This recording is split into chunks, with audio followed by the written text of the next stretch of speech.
Welcome to the What Happens Next YouTube channel. What we're aiming to do with this channel is share content designed to make sure that you're supported through whatever's next in your life. And we'd love to continue to do that. I've got a favour to ask today, and what I'd ask you to do is just subscribe. It costs you nothing, but it really helps us deliver really good quality content on a consistent basis. Thank you, and let's go on to the interview. I think sometimes we can take a lot of responsibility. I don't know if you feel that, Chris, of responsibility because you're driven by your purpose to solve someone, but actually that's not our job. And I find that quite difficult not to take that on sometimes, if I'm completely honest. Joe, you make a really interesting point. I think what we've come to the realization is we might have a client come to see us who we try and help, we answer the right questions, we frame everything, and they decline using their services at that particular point in time. And that's always a not yet. Our experience says that actually for a really deep relationship of trust, do it when you're ready, not when we're ready.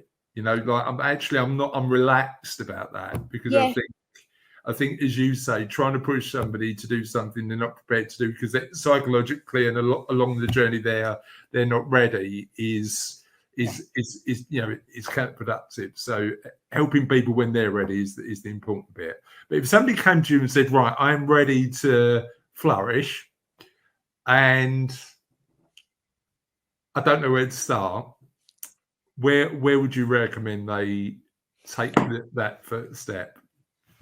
So I would start by using a tool called I'd use two tools. I could use the career wheel, which looks at what drives you. So could be money, could be home life, could be success, could be whatever it is.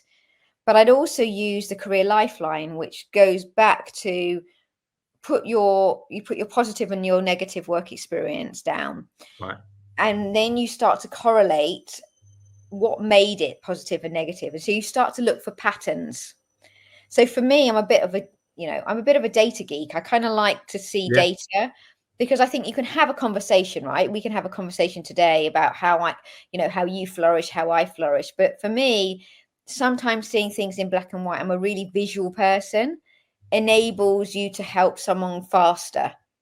So I think by understanding the patterns that have driven somebody in their career, whether they're starting out in the middle or thinking about what's next, I think really helps because it gives them light bulb moments, and you're wanting to activate that intrinsic and extrinsic motivation ultimately. I think there's other things that you can think about around network. So, networks are becoming even more important. I'm not just talking about how many friends you've got on Insta or LinkedIn or anything like that, but how's your network working for you? What's your current job network, your development network, and your future job network? Okay. And getting people to start to think about those in a way, where's the gap and what can they do, and come up with a plan.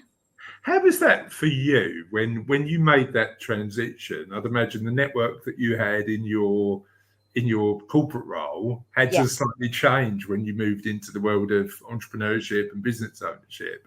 What changes did you make, and what tips would you recommend somebody thinking about that transition? Well, luckily, I'd had really good relationships with people that I'd worked with, so that always helps, right? It always really helps. So I hadn't left, in a cloud or anything like that. So, I was able to go to people and say, look, I'm coming out of corporate, I'm happy to do interim or contract. Have you got anything? And I sort of, in a way, used to meet people for coffees and sort of say, look, I know you haven't got anything, but who do you think I should speak to? So I was ballsy, and I wasn't afraid to ask for help in that sense. I was also clear about what I was looking for. So I wasn't looking for a job. I was looking for, look, do you have an interesting project? Can I help you? I did a lot of stuff for free. So I probably did quite a bit for free for 6 months to, in a way, do that. I go to networking breakfasts. So I used to go to by all of the big headhunters at the time. Used to go and used to meet people at your level and people above your level and hear interesting talks and kind of try and build connections. But our business is, has 70% returnable business, and still referrals are a big part. So people take us with them. So I think it's about you. I mean, look, some would say I'm an extrovert, but I definitely have introversion tendencies. So I find it difficult to go into a room, but once I'm in the room and I kind of know somebody, I'm absolutely fine. So I think it's sometimes taking yourself out of your comfort zone. So for me, my advice is to sometimes think about how you can be uncomfortably lost. Well, that means that we are sometimes not sure what the future holds, but we're willing to kind of come out of our comfort zone and see what that possibility might look like, rather than have a plan and kind of stick to it. And I think there's something, the best ways that you learn are being uncomfortably lost, because actually that enables you to lean in more to people.